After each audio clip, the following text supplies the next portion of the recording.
आलीस सासूरा सासूरा ओलांडून उंबराग आलीस सासूरा सासूरा संसाराची घडी नीट नेटकी बसवणे मकी करून जादू प्रेमाची चाहुल देईल कुणी सुखाच्या क्षणी मलते मनी फुले ही वात्सल्याची सांभाळून या सारे बंधना त्यांचे थोडी थोडी कसरत तारेवरची लाडकी सून मी ह्या घरची थोडी थोडी कसरत तारेवरची लाडकी सून मी ह्या घरची राणी मी राजाची चाहुल इवल्या स्वप्नांची जणू लेक मी लाडाची जणू लेक लाडाची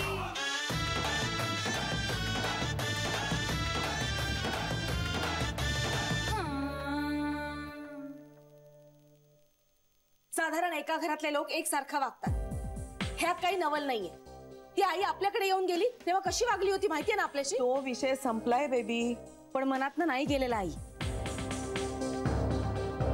आणि असे विषय मनातनं जातही नाहीत, कारण याच अनुभवावरून आपण समोरच्याशी कसं वागायचं हे ठरवत असतो। यांच्याच घरातली लोक आपल्याशी असं का वागतात? किती वेळा माफ करायचं आपण त्यांना, आणि कशा कशासाठी? बेबी राग आवर। आई असंख्य वेळा मी तिला सांगितलंय फोन करत जा म्हणून, का ऐकत नाही ती? म्हणजे तिच्या मनात इच्छा नाहीये असं जर मला वाटलं तर काय चुकलं माझं? आई प्रत्येक गोष्टीला ना एक लिमिट असते, आणि ती क्रॉस केली ना तर मला राग येतो। अगं पण वहिनी, मी संत महात्मा नाहीये, मला त्या लोकांचा त्यांच्या घराचा राग येतो। आई तुझ्याशी सुद्धा किती वेळा वाईट वागलेत ते, आपण सगळं विसरायचं ठरवलंय, पण आता श्रीशीही जावयाचा मान ठेवायला नको? आपल्याच जावयाच्या तोंडाला काळं फासलंय त्यांनी। अगं पण त्याच विरोधात हे सगळं करतोय ना आपण। तेच पुरेसं वाटत नाहीये मला, त्याच्यानं 2 मुस्कटात मारल्याशिवाय चैन पडणार नाहीये मला। ती विचित्र आई आणि ते हवालदिल वडील, त्यांच्यापैकी कुणीतरी त्याच्या कानफाडत मारायला नको? तेव्हाच मारली असती ना तर आता चांगला वटणीवर आला असता तो। निदान जान्हवीने तरी करायला हवं होतं, खीळ ठोकल्यासारखी उभी होती नुसती। पण जान्हवीचा काय दोष आहे? ती बिचारी सगळं निमूटपणे पाहत होती, तिच्या हातात काय होतं? ती आधी पिंट्याला समजावून सांगत होती, आणि पण काय उपयोग झाला? ऐकलं नाही ना त्यांनी। मी बोलल्यासारखं करते, तू ऐकल्यासारखं कर, असं चाललं होतं जवळजवळ। बिचारी म्हणे, ती बिचारी नाही, त्या क्षणी श्री बिचारा झाला होता। आता बघूया ना पिंट्याला अटक झाल्यानंतर काय करतायत हे सगळे बिचारे सहस्रबुद्धे। मला बाकीच्यांशी घेणं देणं नाही, पण आता जान्हवी सहस्रबुद्धे नसून गोखले आहे, आणि या घराचे निर्णय तोच तिचा निर्णय असायला हवा। पण आई, तिला हा निर्णय आवडला नाही तर, म्हणजे मान्य नसेल तर तिच्या या घरावरच्या निष्ठांबद्दल शंका घ्यायला जागा निर्माण होईल। आई हे बघ, मी बेबी, आवाज चढवून बोललं की मुद्दा बाजूला राहतो। भावना आणि विचार वेगळे असतात, ते वेगवेगळ्या तऱ्हेनेच हाताळायला पाहिजेत।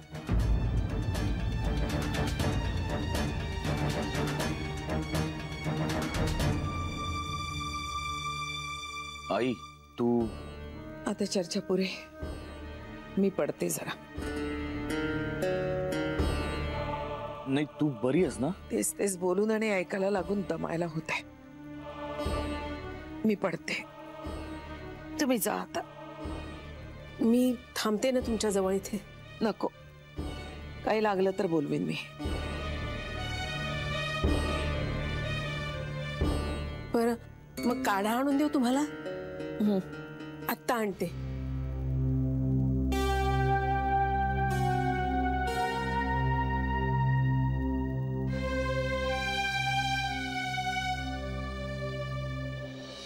खूप स्ट्रेस मध्ये असणार ती, म्हणून कदाचित।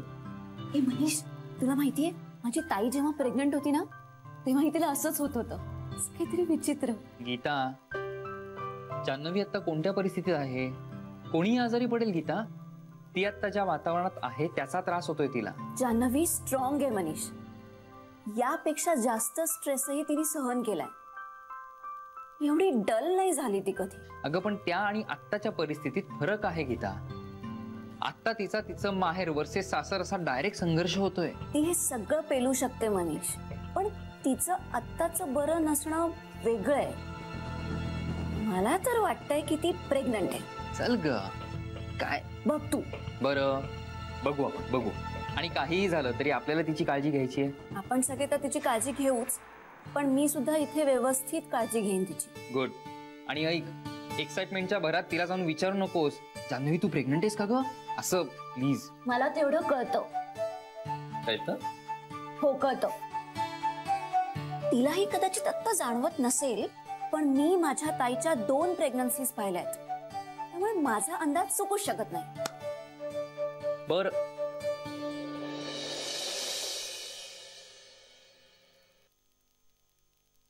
हाय जान्हवी. अरे हाय, तू कधी आलास? मग अशीच. काय ग, शी डल का दिसतेस?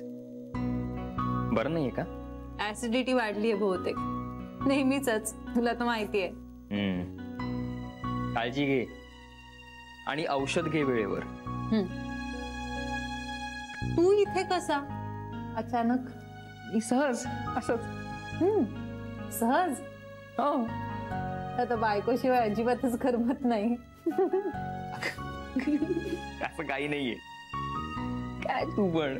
बरं चल, श्री ऑफिस मध्ये पोहोचलाय, मला निघायला हवं. बाय. आणि काळजी घे. बाय. बाय.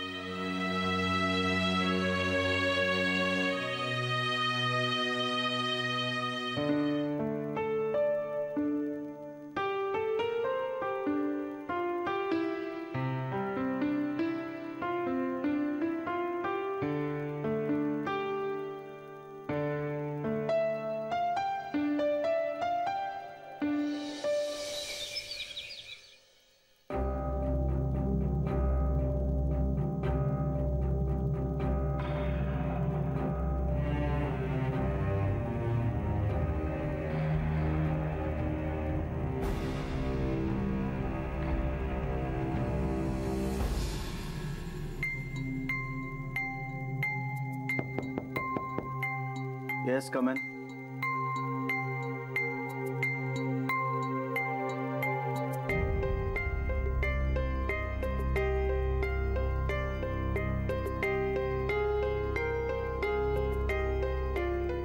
श्री,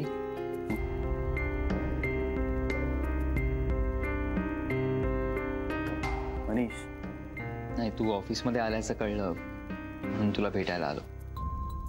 बाहेर पोलीस प्रोटेक्शन. अरे पण आता हळूहळू सगळं निवळतंय ना? हा, असं वाटतंय तरी. श्री, खरं सांगू, आपला स्टाफ सुद्धा ऑफिस मध्ये यायला घाबरतोय अजून. ते होणारच ना रे. हो ना, खूप नुकसान झालं रे आपलं या सगळ्यात. इलाज नाही.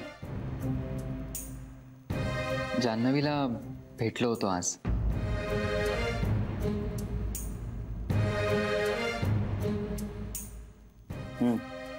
आजारी वाटली मला.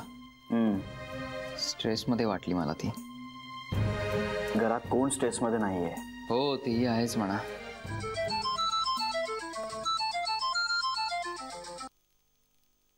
हा ये जी. अगं पण मला थोडा विचार करायला वेळ दे ना.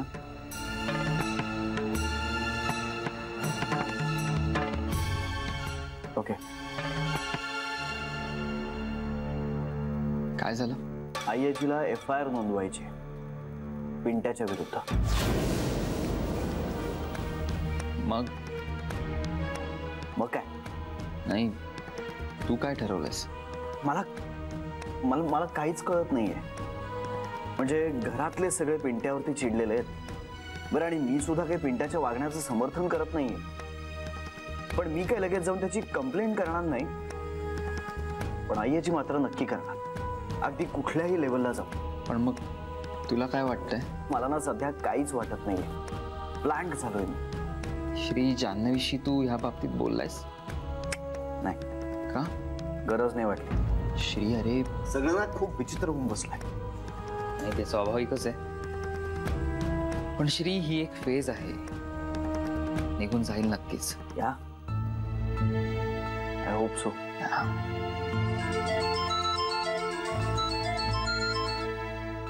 हॅलो, हा बेबेत्या. हो मी निघतोय. हो, निघालोच. डोंट वरी, पोलीस असतील माझ्या बरोबर. हो, येतोय मी. बाय.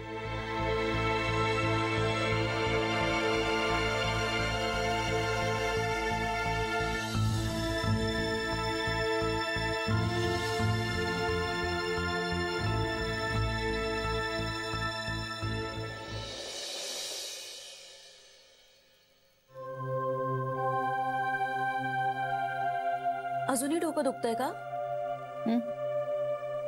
हा, थोडंसंच.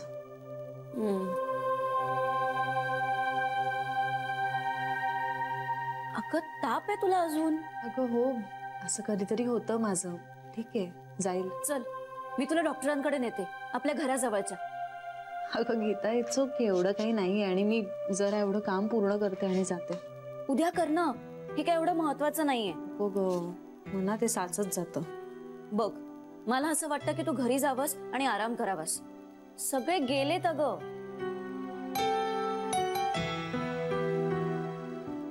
हो, मी जाते, थोड्या वेळाने जाते. तू निघ ना, खरंच निघ. गीता, डोंट वरी, मी ठीक आहे. आणि तू नवी सासूरवाशीण आहेस, त्यामुळे तुला जायला हवं वेळेत. जा. ओके, जाते मी, पण लवकर निघ बाई. आणि काळजी घे, जड वस्तू उचलू नकोस. स्ट्रेस तर अजिबातच घेऊ नकोस. गीता, पुरे. हे बघ, आत्ता थट्टा करू नकोस, मी अजिबात त्या कंडिशन मध्ये नाहीये. एनिवेज, मला असं अजूनही वाटतंय की तू प्रेग्नंट आहेस. पण मला नाही वाटत आहे असं.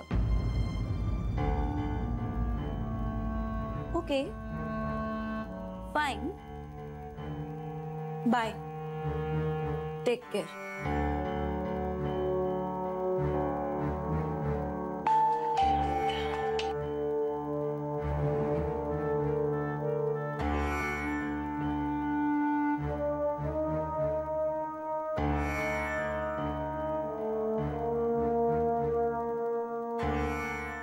हॅलो चनू, काय ग, काय झालं?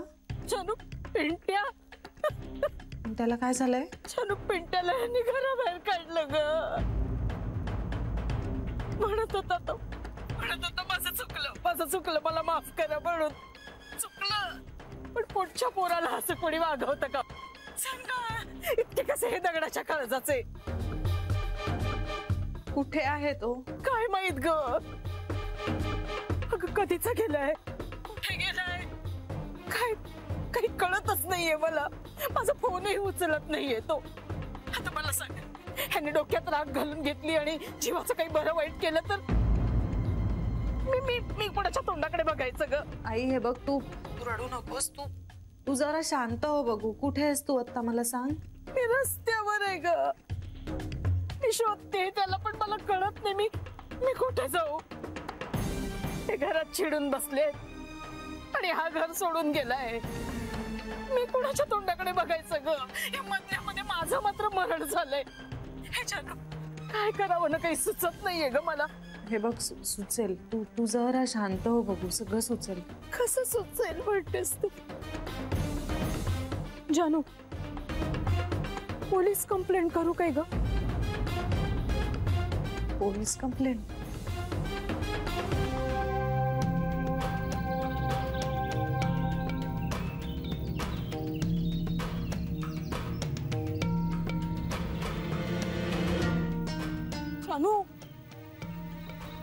जानू, बघ ना ग, हा फोन उचलतच नाहीये माझा. काय करू? आई, तो जाताना काहीतरी बोलला असेल ना. म्हणजे कुठे जातोय, कुणाकडे, काहीतरी बोलला असेल. काही नाही ग, काही बोलला नाही. तुझ्या बाबांचा हट्टीपणा मात्र अगदी बरोबर घेतलाय याने. ते चिडून म्हणाले चालता हो, लगेच लगेच हा चालता झाला. मी सांगते त्याला, अरे बाबा रागाच्या भरात बोलले, मनात तर काही नाहीये, पण माझं ऐकतंय कोण?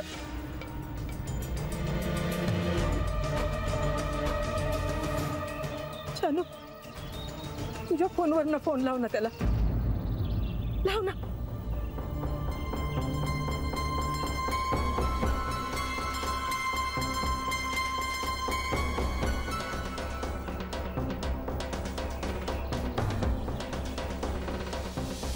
मला नाही वाटत की त्याचं नाव घेतलेलं किंवा त्याच्याशी संपर्क केलेला घरात कोणालाही चालेल. अगदी मलाही नाही. अगं अगं बघत काय बसलीस तू? ते फोन लाव म्हटलं ना मी.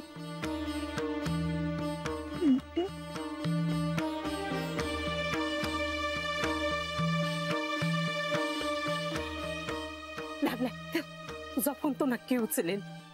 वाचतोय बघ.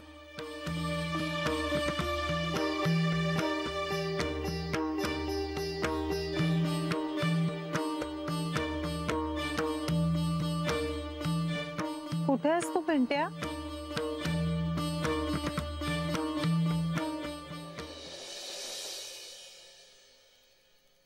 आई, अहो हे घ्या, कार्ड आणलाय.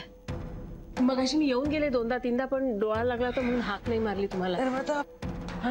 डॉक्टरला फोन कर ग जरा. हो करते, पण काढा घेता का आधी? नको ग, छातीत दुखतंय मला. सांगते हा, लवकर. लगेच करते फोन, लगेच बोलावते हा डॉक्टरांना.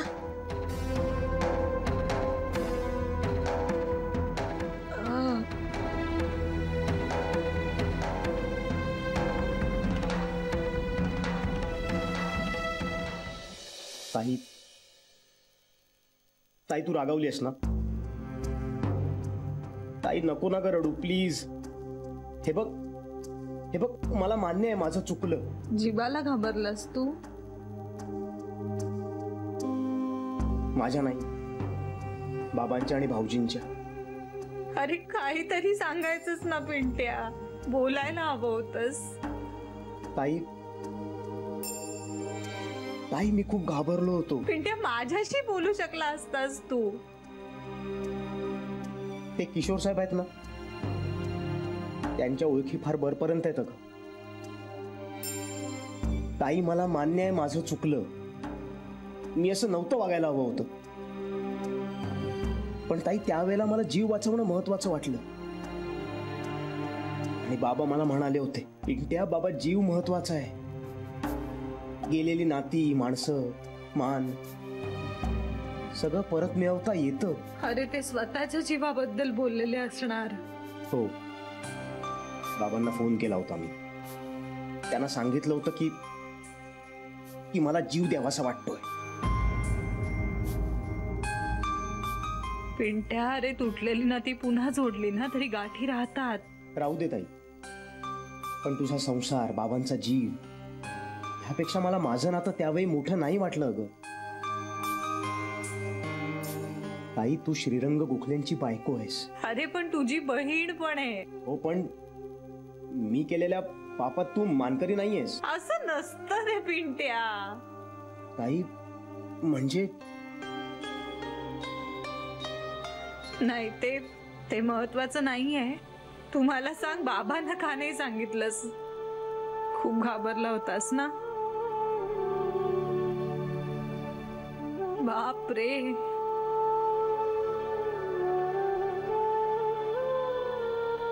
माझा फोन डेड झालाय, मला चार्ज करायला हवा. जा तू घरी, घरी आहे चार्जर. पिंट्या, मला ना बरं नाही वाटत रे.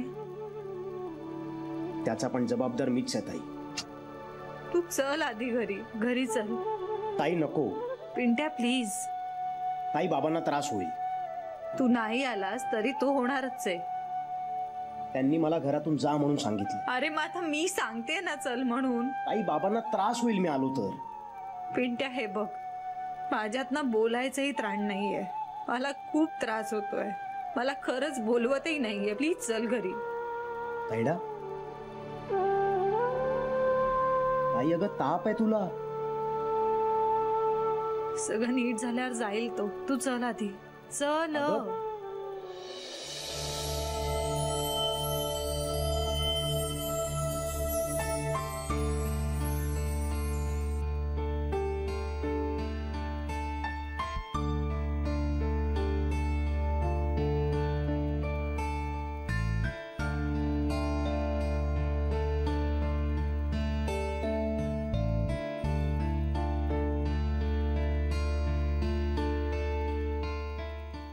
नशीब तू तरी उचललास.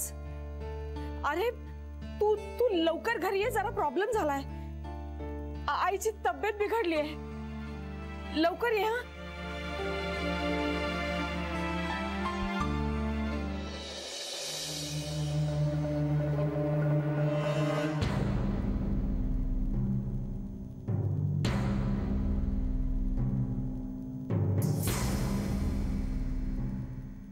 हा बाबा बाबा पिंट्याच्या वागण्याचं समर्थन होऊ शकत नाही आणि मला ते करायचंही नाहीये. आज मी गोखल्यांच्या घरची सून आहे, श्रीरंगची बायको आहे.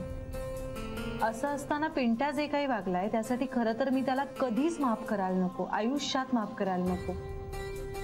आणि मी असा विचार केला सुद्धा, खरं सांगते. पण पिंट्याने हे स्वतःच्या मर्जीने केलं नसणार अशी कुठेतरी खात्री वाटत होती. खात्री कशाला, मला विश्वास होता.